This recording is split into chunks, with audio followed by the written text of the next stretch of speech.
పేరు సమయలు. నేను తిరుపతి నుంచి ఫోన్ మాట్లాడుతున్నాను. మమ్మీకి డాడీకి వందనాలు. నిన్న ఒక దినములో మమ్మీ ఇచ్చిన వాక్యం ప్రకారం నేను చనిపోదామని ఎంతో ఆలోచనతో ఇబ్బందులతో ఉన్నాను. కానీ ఏదో ఒకటి ఆలోచన నన్ను చాలా ఇబ్బంది పెడుతుంది. అనేక అప్పులు చేసుకున్న దానివల్ల సాతాను ఇలా చనిపో అలా చనిపో అని చెప్పి నాకు ప్రేరేపిస్తున్నప్పుడు నిన్న సాయంత్రం మమ్మీ మాట్లాడినారు. నీకు భయపడకము, నీకు దేవుడు తోడుగా ఉన్నాడు, నువ్వు చనిపోవద్దు, నీకేం కాదు, దేవుడు సహాయం చేస్తున్నా అని చెప్పి నిన్న మాట్లాడి ఉన్నారు. దాన్ని బట్టి దేవుని స్తోత్రం. అదేవిధంగా నిన్న ఒక దినములో అసలు నడిచేదానికి కూడా నాకు చాలా ఎంతో ఇబ్బందిగా ఉన్నింది. ఆ దేవుడు నా కాలుని నా ప్రార్థనలో ఏకీభవించినప్పుడు గుట్టి స్వస్థపరిచున్నాడు. నడిచేదానికి ఇబ్బందిగా ఉన్నప్పుడు కూడా అసలు నా వల్ల కాలేదు. రాత్రి ప్రేయర్లో కూర్చునేందుకు నా అవ్వలేదు. ఏవా ఎందుకు నాకు మరి కాలు నొప్పి వస్తా ఉంది, నాకు తెలియదు నాయనా, నాకు ముందుగానే షుగర్ ఉన్నది, అందుకని భయపడుతున్నాను ప్రభు అని చెప్పి నేను ప్రార్థనలో ఏకీభవించినప్పుడు దేవుడు ఆ కాలు నొప్పి అంతా తీసివేసి ఈరోజు నేను డ్యూటీకి వెళ్ళేదని కూడా దేవుడు సహాయం చేసి ఉన్నాడు. దాన్ని బట్టి దేవుడు నామమునకు స్తోత్రం. అదేవిధంగా ఈ లైవ్ మనకు ఎంతో ఆశీర్వాదంగా ఉండాలి. ఈ లైవ్ అలాగే కంటిన్యూ అవ్వాలి. చిన్న సాక్ష్యం దేవుడికి ముగిస్తున్నాను, వేస్తున్నాను అడుగుతున్నాను. నా పేరు హెప్సిబా. రోజు నేను 7కి ప్రైజ్ వల్ల చాలా బలం పొందుతున్నా. మమ్మీ నా సాక్ష్యం ఏంటంటే, నేను ఆత్మీయంగా బలపట్టుకు ప్రభు కృప చూపించినందుకు ప్రభుకు ముందుగా వందనాలు చెల్లించుకుంటున్నాను.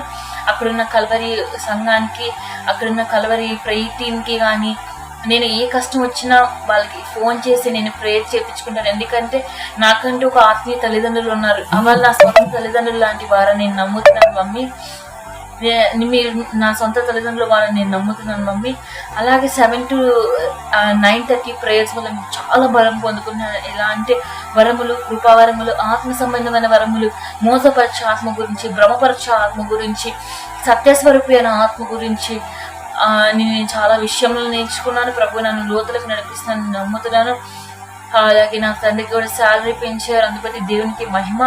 ఉదయకాలము వాక్యం వారు ప్రభు దయ్యములు పట్టిన వారి దగ్గరికి వెళ్ళినప్పుడు, వారి దయ్యములు విడిచిపెట్టి వెళ్ళిపోయినప్పుడు ప్రభు అంతసేపు ప్రయాణం చేసి ఆ దయ్యములు పట్టిన వాడు అక్కడ ఉన్నాడని తెలిసి ప్రభు అంతమంది ఉన్న ఆ దయ్యములు పట్టిన వారి దగ్గరికి ఎందుకు వెళ్ళాడా అని అనుకున్నాను. ముందు సగం వెళ్ళేసరికి అనుకున్నప్పుడు డాడీ ఒకటి చెప్పాడు, ఇంతమందిలో ప్రభు ఉన్నా కానీ అక్కడ ఉన్న దైవములు పట్టి వారి గురించి అలా ఆలోచిస్తున్నాడు అన్నప్పుడు నా డాడీ తర్వాత అన్నారు, మీ అంతో మంది ప్రార్థన చేస్తున్నా కానీ ప్రభువు నీ బంధకములు, నీ కష్టములు తీర్చడానికి నీ కొరకు ప్రయాసపడుతున్నాడు అని డాడీ చెప్పగానే చాలా సంతోషంగా ఫీల్ అయ్యా మమ్మీ. అలాగే ఉదయకాల వార్త నేను ఎంత ఆశతో ఉంటానంటే నాకు రాత్రంతా భయంతో పడుకుంటాను. ఉదయకాలం లేచిన కాలని ప్రభు నాతో మాట్లాడయ్యా, భయం అనే దయ్యం నన్ను వెళ్ళొద్దయ్యా, భయపడద్దయ్యా నేను ఏ విషయంలోనూ అని ప్రభువు నిన్ను మొరపెట్టుకుని ఉదయకాలం నేను వాక్యం విన్నప్పుడు ఆ వాక్యం ఒక వర్తమానంలాగా నేను ఒక వాక్కులాగా నేను రిసీవ్ చేసుకుంటాను జరుగుతుంది మమ్మీ ఉదయకాలం. అందుబట్టి దేవునికి మహిమ. ఇచ్చి వాక్యం ద్వారా, వర్తమానాల ద్వారా కానీ, వాగ్దానం ద్వారా కానీ నేను చాలా బలం పొందుకుంటున్నాను. సమస్త మహిమ, ఘనత, ప్రభావం దేవునికి ఆరోపిస్తాను. ఈ చిన్న సాక్ష్యం దేవుడు దీవించిన గాక. ఆమేన్. Praise the lord. నేను రాయపూర్ నుండి మాట్లాడుతున్నాము, మధ్యప్రదేశ్ నుంచి. నా పేరు భాగ్యలక్ష్మి. 50 రోజులు ఉపవాస ప్రార్థనలప్పుడు నేను ఏకీభవించానమ్మా. నా గర్భసంచిలో గడ్డ ఉందని లేడీ డాక్టర్ చెప్పిందమ్మా. ప్రార్థించుకున్నాను. అయితే లైవ్లో అక్టోబర్ 1వ తేదీన మీ ద్వారాగా ప్రభు నాతో మాట్లాడారమ్మా. ఈ భాగ్యలక్ష్మి గర్భసంచిలో గడ్డ ఉంది, నొప్పితో బాధపడుతున్నాము, ఇప్పుడే బయటకు వెళ్ళిపోతుంది అని అన్నారమ్మా. అప్పటి నుంచి నొప్పి లేదు. అయితే అలాగే స్కిన్ అలర్జీ ఉండాలి, అది కూడా లేదు, స్వస్థత పొందుకున్నాను. మా బాబుకి పిట్స్ చెప్పు ఉండాలి, స్వస్థత పొందుకున్నాడు. మీ లైవ్ ద్వారా ఎన్నో మేలులు, అద్భుతాలు, స్వస్థతలు పొందుకున్నామమ్మా. ఈ లైవ్ ఇప్పుడు ఆపకండమ్మా. ఈ చిన్న సాక్ష్యాన్ని దీవించు. ఆమె. Praise lord mummy and daddy. Live లో దేవుడు నా పేరు పెట్టి పిలిచిండు. ఇంకొక సిస్టర్ పేరు షీలా అని మొదట పిలిచిండు. తర్వాత నేను రోజుల నుంచి ప్రేయర్ చేస్తున్న ప్రభా అని. ఈరోజు పొద్దున్నుండి చాలా అంటే చాలా డిప్రెషన్లో ఉన్నా. 2020లో నా ప్రేయర్స్ దేవునికి వినిపించలేవా. చాలా అంటే చాలా డిప్రెషన్లో ఉండే. నా పేరు నిక్ నేమ్ సోని, నా పేరు రూత్ యాక్చువల్లీ. కానీ నా ప్రాబ్లమ్ని కూడా నీవు కూడా అదే ప్రాబ్లంలో వెళ్తున్నావు. నీ భర్తతో నీకు సమాధానం దేవుడు ఇస్తున్నాడు. నీ భర్త నీతో కలిసి లైఫ్లో పార్టిసిపేట్ చేస్తారు, కలిసి మందిరంకి వెళ్తారు అని నన్ను దేవుడు వచ్చి నాకు గొప్ప ఓదార్పునిచ్చిండు. మీ లైఫ్ వల్ల నేను ఎంతో బాధపడుతున్నాను. నాలాంటి ఎంతోమంది బ్రతుకులకి ఊరటిస్తుంది మీ లైఫ్. మా డాడీ కూడా ప్రతిరోజు ఉంటుంది నా బిడ్డ లైఫ్. దేవుడు మరి నా బిడ్డ ఎందుకు వినట్లేదు అని అనుకున్నాను. నేను నమ్ముతున్నా దేవుడు నిశ్చయంగా కుటుంబాన్ని పెడతాడు. నేను మళ్ళీ సాక్ష్యం చెప్పుకుంటానని నన్ను ఇంతగా ఆదరించిన దేవునికి, మమ్మీకి, డాడీకి వందనాలు. ఈ చిన్న సాక్ష్యాన్ని దేవుడు దీవించునుగా. ఆమేన్. దేవునామానికి వందనాలు. మేము కర్నూలు నుంచి మాట్లాడుతున్నాం డాడీ. మా మార్తమ్మకు షుగర్ 450, 470 ఉన్నది డాడీ. హాస్పిటల్ చుట్టూ తిరుగుతున్నా కూడా మా అత్తకు స్వస్థ కలగలేదు డాడీ. ఇన్సులిన్స్ వేసినా తగ్గలేదు డాడీ. అస్సలు కంట్రోల్ కాలేదు డాడీ. అలర్జీ ఎక్కువై డాడీ. కాళ్ళు చేతులపై ఎంత జిల్లతోటి ఎంత లేదు డాడీ. హాస్పిటల్కి వెళ్తే మరలా లివర్ ఇన్ఫెక్షన్ ఉంది అని ఎంఆర్ స్కాన్ తీయాలని చెప్పారు డాడీ. ఎంఆర్ స్కాన్కి వెళ్ళేటప్పుడు బెల్లంపల్లికి రిక్వెస్ట్ పెట్టాం డాడీ. లైవ్లో ఏకీభవించాం డాడీ. ప్రార్థించారు డాడీ. మరలా ఎంఆర్ స్కాన్కి వెళ్తేప్పుడు కూడా ప్రార్థన చేయించుకున్నాం డాడీ. మా అత్తకు నార్మల్ రిపోర్ట్ వచ్చింది డాడీ. లివర్కి ఎలాంటి ఇన్ఫెక్షన్ లేదని నార్మల్ రిపోర్ట్ వచ్చింది డాడీ. ఆమెకు జిల కూడా తగ్గింది డాడీ. షుగర్ కూడా 250కి వచ్చింది డాడీ.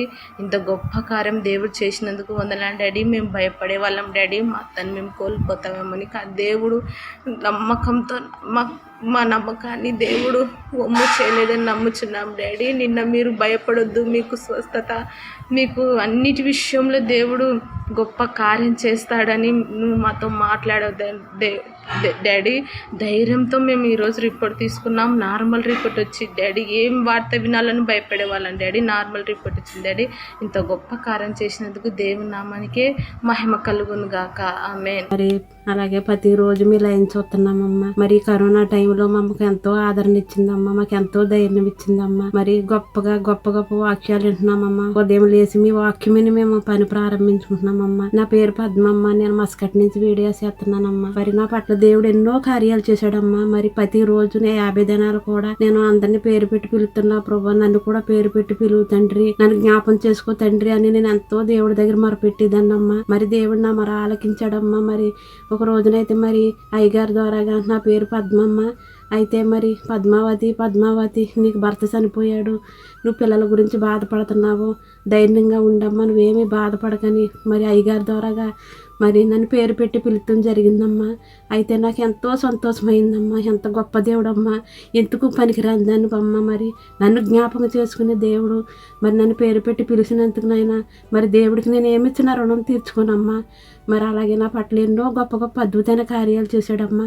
ప్రతిరోజు మీ లైన్ చూస్తామమ్మా. మాకు ఎంతో ధైర్యము, ఎంతో బలపడుతున్నామమ్మా. చర్చిలు కూడా మరి ఇక్కడ మరి చర్చిలకి వెళ్తా కూడా లేదమ్మా. అయితే చర్చిలకి వెళ్ళకపోయినా కానీ మరి దేవుడే మా గృహంలోకి వచ్చి మీ ద్వారాగా మాకు వాక్యం అందించి అలాంటి మంచి వాక్యాలు మారలేనంటే వాళ్ళు కూడా మారి ఎంతో మారు మనసు పొందుతున్నారమ్మా మీ వాక్యాల ద్వారాగా. మరి చిన్న సాక్ష్యం దేవుడు దీవించను గాక. నా పేరు విజయలక్ష్మి. నేను కర్ణాటకలో బెంగళూరు నుంచి మాట్లాడుతున్నాను. నా చెప్పబోయే సాక్ష్యం ఏంటంటే 50 డేస్ ఫాస్టింగ్ ప్రేయర్లో పాల్గొన్నాను. 50 డేస్ ఫాస్టింగ్ ప్రేయర్లో కుటుంబ రక్షణ కొరకు నేను ప్రార్థించాను. అయితే నా 2వ చెల్లి రక్షించబడ్డది. అందుకే ఈ సాక్ష్యం దేవుడు దీవించాలి. అలాగే ఇంకోటి సాక్ష్యం ఏమనగా నా కొలీగ్ ఉషా అనేది 4 years అయింది వివాహమై. అయితే బిడ్డలు కాలేదన్నమాట. థైరాయిడ్ ఉంది ఆమెకి. అయితే ఇంకోటి ఏమన్నా థైరాయిడ్ ఉంది, మళ్ళీ థ్రోంబోసిస్ అయింది ఒక కాళ్ళలో. ఆ ట్రీట్మెంట్ జరుగుతుంది. ఇంకా అయితే ప్రెగ్నెన్సీ రాలేదని బిడ్డ చాలా బాధపడేది. అందుకే నేను ప్రేయర్లో పాల్గొన్న వల్ల బిడ్డ పేరు పెట్టి మీరు ఎవరెవరికైతే గర్భఫలం లేదో వారి కొరకు ప్రార్థించండి అన్నప్పుడు నా కొలీగ్ ఉషా పేరు చెప్పి నేను ప్రార్థించేదాన్ని. అయితే ఆ అమ్మాయి ఇప్పుడు 3 months ప్రెగ్నెంట్ అన్నమాట. దేవుడు ఆ అమ్మ మీద ఎంతగానో కృప చూపి ఉన్నాడు. యేసయ్య నామముకే మహిమ కలుగును గాక. ఈ చిన్న సాక్షిని దేవుడు దీవించును గాక. అలాగే 50 days ప్రార్థన విన్నపాలు అయితే ఏ ప్రార్థన రాసినానో అన్ని విన్నపాలు యేసు నామములో జరుగుతుంది. నాకు ఎంతగానో నమ్మకం ఉంది, అది జరిగి తీరుతుంది. యేసయ్య నామముకే మహిమ కలుగును గాక. యేసు నామములో అడుగు పెట్టుకుంటున్నాను తండ్రి. ఆమేన్.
కార్యాలైతే చేస్తున్నాడు, ఏలియా కాలంలో ఏ కార్యాలైతే చేసినాడు, యెహోషువ కాలంలో ఏ కార్యాలైతే చేసినాడు, 2000 సంవత్సరాల క్రితం ఏ కార్యాలైతే చేసినాడు, ఆ కార్యాలు చేయటానికి ఆయన ఇంకా బ్రతికే ఉన్నాడు.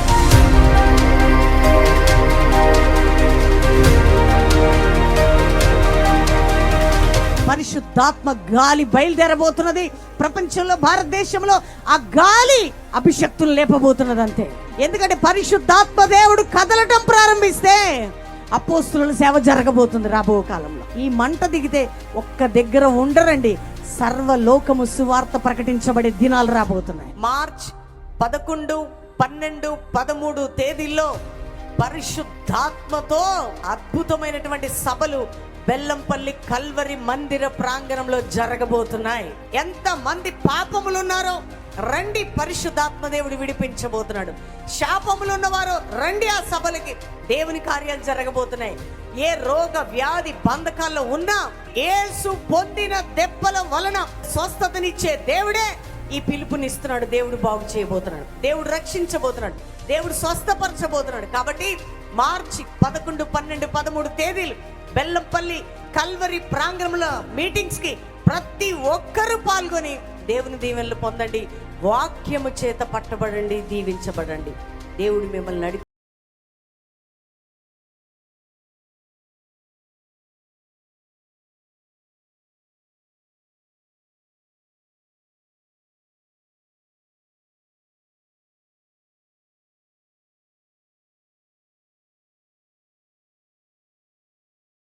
ఆత్మీయంగా ఎట్లా ఎదగాలి అనేది చాలా నేర్చుకోవచ్చు. ప్లస్ ముఖ్యానికి యూత్ ఎట్లా ఉండాలి, తర్వాత మన ఆత్మీయంగా పడిపోకుండా జీవితంలో ఎట్లా ఎదగాలి అనేది చాలా వాక్యం ద్వారా చాలా బలపరచు. ఇంకొకటి ఏంటంటే మనము ఆత్మీయంగా ఎదుర్కొని మళ్ళీ లోకానుసారంగా జీవిస్తూ కొంతమంది ఉంటారు, కానీ ఆ లోకానుసారంగా నుంచి బయటికి ఎలా రావాలనేది డాడీ వాక్యం ద్వారా మనం చాలా నేర్చుకోవచ్చు. చాలా సంతోషం అనిపించింది, ఆశీర్వాదకరంగా ఉంది. ప్రతి ఒక్కరు కూడా చర్చిలో సహవాసంతో కలిసి ఉంటే ఏ విధంగా ఉంటుంది, దేవుడు ఏ విధంగా ఆశీర్వదిస్తాడు, ఒంటరిగా ఉంటే సైతాన్ని ఏ విధంగా శోధిస్తుంది అనే విషయాల గురించి మాట్లాడారు పాస్టర్ గారు. చాలా మంచిగా అనిపించింది.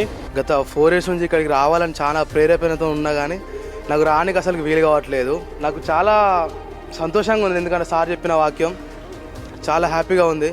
ఆత్మీయ జీవితంలో ఈ చర్చ్ నన్ను ఎంతో బలపరిచింది. ముఖ్యంగా అనాయింటింగ్ గురించి బాగా నేర్చుకున్నాను. అన్నిటికన్నా ముఖ్యంగా నేను ఇక్కడ ఎంజాయ్ చేసేది ఏంటంటే చక్కటి ఆరాధన. Thank you. 2వ శుక్ర శని ఆదివారాలు ఈ సభల ద్వారా మేము ఎంతో ఆత్మీయంగా బలపడ్డాము. చెప్పాలంటే గత 3-4 నెలల నుంచి మాత్రమే మేము వస్తున్నాము. అయితే మా ఆత్మీయ జీవితంలో మేము ఎంతగానో బలపడినామని చెప్పచ్చు. మా సంఘంలో మేము ఎలా ఉండాలి అని ఇక్కడికి వచ్చి మేము నేర్చుకొని మేము మా సంఘంలో కూడా ఆ విధంగానే మేము ఉంటున్నాము. మేము ఎంతగానో ఆశీర్వదించబడినాము. ఈరోజు చెప్పిన వాక్యం ద్వారా అయితే మరింత బలపడ్డాము. దేవుణ్ణి మనం అవి కావాలి ఇవి కావాలని మనకు కావాల్సినవి అడుగుతాం, కానీ అసలు దేవునికి ఇష్టమైనట్లు మనం ఉన్నామా లేవా, ఆయన చిత్త ప్రకారం మనం జీవిస్తున్నామా లేదా అని మమ్మీ చాలా స్పష్టంగా మాట్లాడారు. నిజంగా మా హృదయాలు కదిలించబడ్డాయి, తెరవబడినవి. ఇదే ఫస్ట్ టైం నేను రావడం ఇక్కడికి, మందిరం నిర్మించినాక కూడా కానీ చాలా అద్భుతంగా నిర్మించారు. అదే దేవుడు అనేకమైన జనులకు ప్రార్థనా మందిరం అనబడను అని ఎంత స్పష్టంగా బైబిల్లో రాసి ఉందో అంత ఇదిగా అనేకమైన బిడ్డలు కష్టాల్లో, సమస్యల్లో, ఇరుకుల్లో, ఇబ్బందుల్లో ఇక్కడికి వచ్చిన ప్రతి బిడ్డ కూడా ఆదరించబడతారు. ఎందుకంటే నేనైతే ఆదరించబడి ఉన్నా. మమ్మీ యొక్క నడిపింపు, డాడీ యొక్క ప్రార్థనలు కానీ ఎంతో ప్రేమగా, ఎంతో బాధ్యతగా, తెలియని వారికి కూడా ఎంతో ఓపికగా చెప్పుకుంటూ డిస్టర్బెన్స్ అన్నది లేదండి. చాలా అసలు దేవునికి మహిమకరంగా కల్వరి మినిస్ట్రీ పరిచర్య చాలా బాగుంది. మేము ప్రతి మంత్ కూడా రావాలని ఆశపడుతున్నాము. నాకైతే ఇక్కడికి రాకమునిపైతే ఎంతో ఆందోళనలో, డిస్టర్బింగ్లో వచ్చి ఉన్నా. కానీ ఇక్కడికి వచ్చిన తర్వాత ఒక ప్రార్థనా జీవితం అనేది ఇట్లాగా మలుచుకుంటే, దేవునితో సహవాసం మనం పెట్టుకుంటే అది ఎట్లా ఉంటుంది.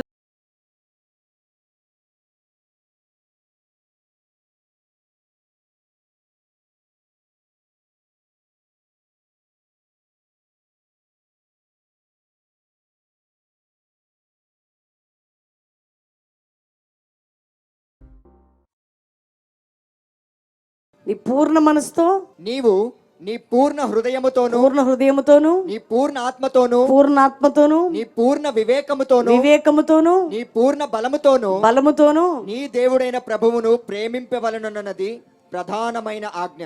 ఎవరిని ప్రేమించాలట? అంతరంగంలోంచి ఆయన తప్ప ఎవ్వరు లేరు. మనకు మన పిల్లలంటే ఇష్టం, మన భర్త అంటే ఇష్టం, భార్య అంటే ఇష్టం, కుటుంబంలో చాలా ప్రేమ ఉంటుంది. ఉండొద్దని నేను చెప్పట్లా. నీ హృదయంలో ఫస్ట్ ప్లేస్, మొదటి స్థానం, గుండెలో నుంచి ఆరాధన, ప్రార్థన, ఆ ప్రేమ ఎవరికి ఇవ్వాలంటే నీ దేవుడైన రక్షకుడైన ప్రభువైన యేసుకి ఇవ్వాలా. కష్టాలుండని, బాధలుండని, రోగాలుండని, సమస్యలుండని, ఏదైనా ఉండని నువ్వు ఆరాధించి, ప్రేమించి, అసలు ప్రతి క్షణము నువ్వు ఆయనకి దగ్గరగా ఉండే నీ మనసంతటితో దేవుని ప్రేమించాలి, నీ హృదయం అంతటితో దేవుని ప్రేమించాలి, ఆత్మతో ప్రేమించాలి. ఆయనకి ఇవ్వవలసిన స్థానం ఎవరికి ఎప్పుడు ఎక్కడ ఇవ్వకూడదు. నీ హృదయంలో నీ పిల్లలు ఒక విగ్రహంగా, భర్త ఒక విగ్రహంగా, భార్య ఒక విగ్రహంగా, కుటుంబ సభ్యులు ఏది ఉండకూడదు. కానీ నీ హృదయంలో స్థానం మనస్ఫూర్తిగా ఎవరికి ఇవ్వాలి, ఎవరిని ప్రేమించాలంటే నీ దేవుణ్ణి. అది మొదటి ఆజ్ఞ, అది ప్రధానమైన ఆజ్ఞ. ఈ రోజుల్లో మనకి పొద్దున్న లేస్తే ఫ్రెండ్స్, సెల్ ఫోన్లు, మనుషులు, లోకము, అందము, చదువు, జ్ఞానము, బలము. కానీ నీ పూర్ణ బలముతో, మన బలమంతా, నేను చెప్తాను, దేవుని ప్రేమిస్తే, దేవుని ప్రేమించడం అంటే ఏంటో తెలియదు కొంతమందికి. నీ పూర్ణ మనసుతో, నీ పూర్ణ బలముతో, నీ పూర్ణ ఆత్మతో అంటే ఉట్టిగా ఆరాధించుకుంటూ ప్రార్థన చేసుకుంటూ ఉండిపోవడం అదేనేమో అనుకుంటారు. కొంతమంది వాళ్ళ జీవితంలో అనేకులకు చోటిచ్చి లీస్ట్ ఇస్తారు దేవునికి మనసులో. అది పూర్ణ మనసుతో దేవుని ప్రేమించినట్ల. ఎవరెవరి మీద అభిమానాలు, ఆరాధనలు ఉంటాయి, లాస్ట్కు దేవుడు ఉంటాడు. పెళ్ళిళ్ళు, కార్యక్రమాలు ఏమైనా ఉంటే మా బంధువులు అండి, మా స్నేహితులు వాళ్ళు చెప్పినందుకు మేము ఇలా చేసాం. దేవుణ్ణి పక్కకు పెట్టే అనుభవాలు, ఉద్యోగాల్లో, వ్యాపారాల్లో, కుటుంబాల్లో, ఆత్మీయ అనుదిన జీవితాల్లో చాలాసార్లు దేవుని పక్కకు పెట్టి చాలా వాటికి మనం ప్రాధాన్యత ఇస్తాం, చాలా వాటిని ఎంటర్టైన్ చేస్తాం. దేవుని ప్రేమించేవారు చేసే పని కాదు అది. నీ జీవితంలో ఏం చేసినా నీకు బెస్ట్ ఫస్ట్ ఎవరు కనపడాలంటే నీ దేవుడే కనపడాలి నీ ప్రతి క్రియలో. కానీ మనమేమో టాప్ మోస్ట్కి వెళ్ళిపోవాలా, మనకేమో పై లెవెల్కి వెళ్ళిపోవాలా, మనమేమో ఉన్నతంగా వెళ్ళిపోవాలా. నిజమే, మీకు ఆశ ఉంది, మీరు గొప్పోళ్ళు కావాలా, దేవుని చిత్తం అది. మీరు అన్నిట్లో మంచి స్థానంలోకి వెళ్ళాలి, దేవుని నడిపింపు. కానీ మీరు అలాంటి స్టేజ్లోకి వెళ్ళాలి అంటే మీ హృదయంలో ఏం చేయాలో, మీ దేవుని కట్టడ, దేవుని నిధి, దేవుని ఆజ్ఞ అంటే తెలుసుకోండి. ఆయనేం మన నెత్తి మీద ఇంత బరువులు పెట్టలా, బండలు పెట్టలా, లేదు నా కోసం నువ్వు సిలువ మోయమనలే, లేదు నువ్వు నా కోసం ఈ బండ మోయి, సిలువ మోయి, ఇది మోయి, అది మోయి, ఏం చెప్పలే. ఆయన అంటున్నాడు, నీ మనస్సులో మొదటి స్థానం నాకు కావాలా, నీ హృదయంలో ఫస్ట్ ప్లేస్ నాకు కావాలా. ఇంట్లో చచ్చిపోతాం, వంటలు చేయటం, పనులు చేయటం, పరిచయం చేయటం, ఫంక్షన్స్లో పురుషులైనా స్త్రీలైనా దేవునికి వారి బలాన్ని ఇస్తారా? ఇవ్వరు. వాళ్ళు అనుకుంటారు బలమంతుడితో ఆరాధించడం అంటే చేతులు ఎత్తి ఊపడమే అనుకుంటారు. నీ ప్రతి మూమెంట్లో నువ్వు దేవునికి చోటిచ్చే వ్యక్తిగా ఉండాలంతే. నీ ప్రతి అడుగులో, నువ్వు మందిరానికి వచ్చినా, బయట ఉన్నా, ఎక్కడున్నా, నీ ప్రతి క్రియలో కనపడాలి నువ్వు దేవుని ప్రేమిస్తున్నావని. క్రియలేని విశ్వాసం మృతముతో సమానం. ఇప్పుడు యేసు ప్రభు మనల్ని ప్రేమించాడు. ఎంత ప్రేమించాడంటే నేను ఎవరూ ప్రేమించలేనంతగా. ఎంత ప్రేమించాడంటే ఈ లోకంలో నీ కొరకు ఎవ్వరు చనిపోలేరు, నీ పాపాన్ని భరించలేరు, నీ పాపముని నా పాపముని వాళ్ళ మీద వేసుకోలేరు. కానీ అంత వేసుకొని క్రియారూపకంగా నిన్ను ప్రేమిస్తున్నానని చూపించిన ప్రేమని చూపిన దేవుడు ప్రభువైన యేసుక్రీస్తు. మిమ్మల్ని ప్రేమిస్తున్నానని అక్కడే ఉన్నాడు, ఇక్కడ దిగాడా? మేమండి మందిరానికి వెళ్ళాలి అంత దూరం అండి. ఎందుకంటే అంత దూరం నుండి వదులుకొని తన్ను తాను రిక్తునిగా చేసుకొని నీ పోలిక నా పోలికగా పుట్టి నీ పాపం నా పాపం సర్వ మానవాళి పాపం భయంకరంగా ఆయన మీద వేసుకొని దెబ్బలు తిని మరణించి తిరిగి లేచి పరలోకం వెళ్ళి మరలా రాబోతున్నాడు పరిశుద్ధుడు ప్రభువైన యేసుక్రీస్తు. ఎంత ప్రేమ అండి మనల్ని ప్రేమించాడు దేవుడు, ఎంత ప్రేమించాడు దేవుడు నిన్ను. అసలు ఆ ప్రేమ ఎంత గొప్పది. ఆయన అంటున్నాడు, నేను నిన్ను ఇంత ప్రేమించా, ఇంతగా ప్రేమించా నిన్ను, ఇంతగా నీకు చోటిచ్చా. అయితే నువ్వు కూడా నీ పూర్ణ మనసుతో, నీ పూర్ణ ఆత్మతో, నీ పూర్ణ వివేకంతో, నీ పూర్ణ బలముతో నన్ను ప్రేమించాలా. దేవుని ప్రేమించే వాళ్ళు క్రియారూపకంగా కనపడాలి. వాళ్ళు ఉన్న సరౌండింగ్స్లో దేవుని ప్రేమ నీలో నుంచి బయట కనపడాలా. దరిద్రత ఎందుకు వచ్చింది తెలుసా? నువ్వు ఎన్ని సంవత్సరాలు ప్రార్థన చేసినా నువ్వు కోరుకున్న జాబ్ రాదు. నువ్వు ఎంతకాలం నువ్వు పైకి ఎదగాలని చూసినా ఎక్కి కిందకి దిగుతూ ఉంటావు, ఎక్కుతావు కానీ దిగుతూ ఉంటావు, ఎక్కుతావు దిగుతావు, ఏదో చేయి ట్రై చేస్తావు, వెళ్ళవు. ఎందుకు అంటే నీ చేతులు ముడుచుకున్నావు ఆయన్ని ప్రేమించే విషయంలో, నీ హృదయాన్ని ముడుచుకున్నావు ఆయనని ప్రేమించే విషయంలో, నీ మనసుని కంట్రోల్ చేసుకున్నావు ఆయనని ప్రేమించే విషయంలో. అన్నిట్లో కంట్రోల్ చేసుకొని నిన్ను పైవాడిగా చేయాలి, పైదానిగా ఉంచాలని ఆశ ఉంది యేసయ్యకి. కానీ చర్చికి వస్తే పాడేది అబద్ధం. వాక్యం ఏంటి? చాలా బాగుందండి ఈరోజు వాక్యం. బాగుందా? బాగుంది. అసలు భలే చెప్పారు. ఏంటి భలే చెప్పేది? ఇదేమైనా వంట లేదా స్వీటా? చాలా టేస్ట్ ఉంది. టేస్ట్ ఉంది, గుర్తుపెట్టుకోండి. నాలుకకి టేస్ట్ ఉండేది ఏది నీ శరీరానికి? స్వీట్ తింటే ఉబ్బక ఒళ్ళు వచ్చేసి షుగర్లు పెరిగిపోయి గుండె రక్తపోటు లేని రోగాలన్నీ, బీపీ, షుగరు, ఉప్పు, కారం, తీపి, ఇప్పుడు అన్నీ కట్టింగే కదా. నీ నాలుకకి ఏదైతే స్వీట్గా ఉంటుందో అది నీ జీవితానికి నష్టం, ఏదైతే చేదు ఉంటుందో అది నీ శరీరానికి మంచిది. వాక్యము కూడా నీ గుండెను పగిలే టేస్ట్ లేకుండా తాకుతూ ఉంటుంది చూడు, చేదు మాటలు, అది నీ జీవితాన్ని విర్రగొట్టి పగలగొట్టి మార్చబోతున్నాయి. కొంచెం వాక్యము ఘాటుగుండి మిమ్మల్ని విర్రగొడుతుంటే అక్కడ దేవుడు మిమ్మల్ని ఏదో దర్శిస్తున్నాడని ఎవరైతే నమ్మి విశ్వసించి ఫాలో అవుతారో వారి జీవితాల్లో దేవుడు కార్యం చేయబోతున్నాడు. చాలా బాధ ఉంటుందండి కొన్నిసార్లు. కొన్ని మాటలు, దేవుని మాటలు కొంచెం మనల్ని గాయపరిచినట్టు ఉంటాయి, కానీ గాయపరిచి గాయమును కట్టే దేవుడు ఆయన. అందుకని ఎప్పుడు వాడుతుంటా, గాయము చేయి దెబ్బలు అంతరంగంలో చొచ్చి చెడుతనం అంతా తీసేస్తాయట. ఏ దెబ్బలు? కొన్ని గాయాలు అవుతాయి. దేవుడు మాట్లాడుతుంటే ఇప్పుడు మీకు లోపల ఎక్కడో కొందరికి అవుతా ఉంది, కొందరికైతే అనిపిస్తుంది, చిచ్చి నేను వేస్ట్గా, నా జీవితం చాలా విషయాలు వేస్ట్గా ఉన్నా, నేను మారాలా, నేను చాలా మార్చుకోవాలా దేవుని విషయంలో అనేది లోపల మీ అంతరంగంలో కార్యం జరుగుతుంటుంది తెలుసా. అది వాక్యం అనే డోస్ నీలో పనిచేస్తుంది. ఏదేసినా దులుపుకునేటోళ్ళు ఉంటారు తెలుసా, వాళ్ళకి ఏముంటుంది, వాళ్ళకి మంచి లేదు చెడు లేదు, ఏదన్నా వాత వేయబడిన మనస్సాక్షి. కానీ దేవుని బిడ్డ, దేవుని ప్రేమించే విషయంలో నువ్వు తప్పిపోతున్నావు, దేవునికి స్థానం ఇచ్చే విషయంలో తప్పిపోతున్నావు, దేవునికి చేయాల్సిన విషయంలో తప్పిపోతున్నావు, దేవునికి ఇచ్చే విషయంలో తప్పిపోతున్నావు. అన్నిట్లో నువ్వు దేవుని ముందు పెట్టు, దేవుడు నిన్ను ముందు పెట్టబోతున్నాడు. ఏమి లేదండి, ఒక్కటే క్లూ, నువ్వు ఆయన ముందు పెడితే ఆయన నిన్ను ముందు పెడతాడు. నన్ను గణపరచువారిని నేను నిన్ను గణపరుస్తా, నన్ను తృణీకరించేవారు తృణీకారం పొందుతారు. ఈ రోజుల్లో క్రైస్తవ సంఘాలకి చర్చికి వెళ్తే బ్లెస్సింగ్ మెసేజ్, నిజంగా నువ్వు బ్లెస్ అవ్వాలా. మాకు తెలుసండి బ్లెస్సింగ్ మెసేజ్ ఏంటో. నేను ఎందుకు చెప్తానంటే మీరు ఆశీర్వదించబడి అభివృద్ధి పొందటం దేవుని చిత్తమట. క్రైస్తవులు ఎట్లుండాలంటే అన్నిట్లో నెంబర్ 1గా ఉండాలి. కాలేజీలో కానీ, బయట కానీ, బిజినెస్లో కానీ, తర్వాత అన్నిట్లో కూడా నువ్వు ఎట్లా ఉండాలంటే మెయిన్ సీట్లో ఉండాలి. ఎందుకు డౌన్ అవుతున్నావు? ఎందుకు బ్యాక్ వెళ్తున్నావు? ఎందుకు నీ జీవితంలో జరగట్లా? నీ కాలనీలో నీకు అవమానం, నీ కాలనీలో నీ శ్రమలు, నీతిమంతుడు కలుగు శ్రమలు అనేకములు, అయిన వాటన్నిటి నుంచి దేవుడు వారిని విడిపిస్తాడని బైబిల్ చెప్తుంది.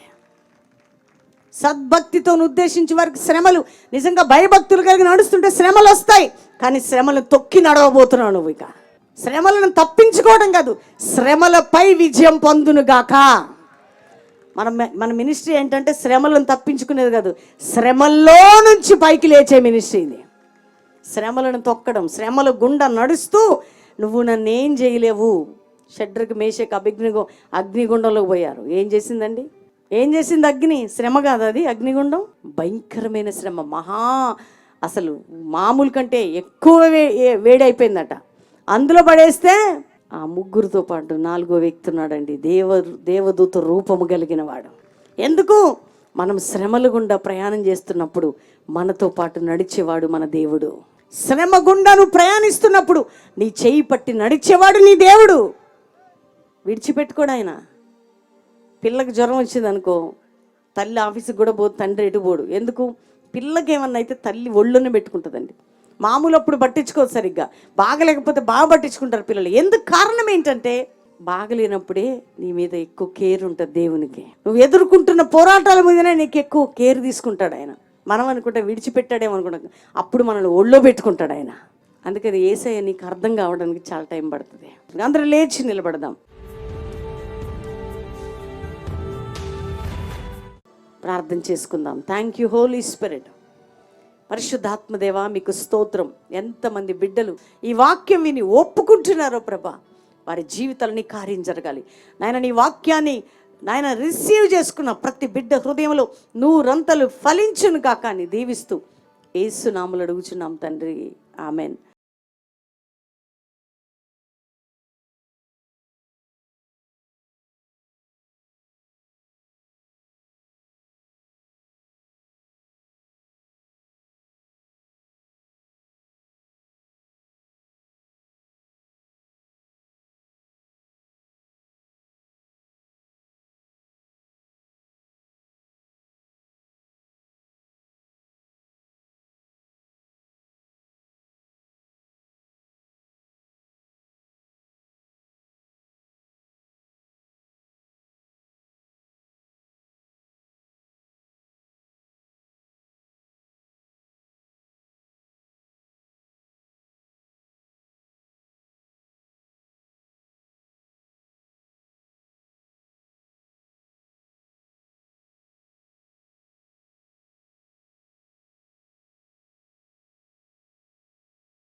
దినాలు జరగబోతున్నాయి. ఆమెన్. దేవుడు మిమ్మల్ని నడిపించి దీవించును గాక.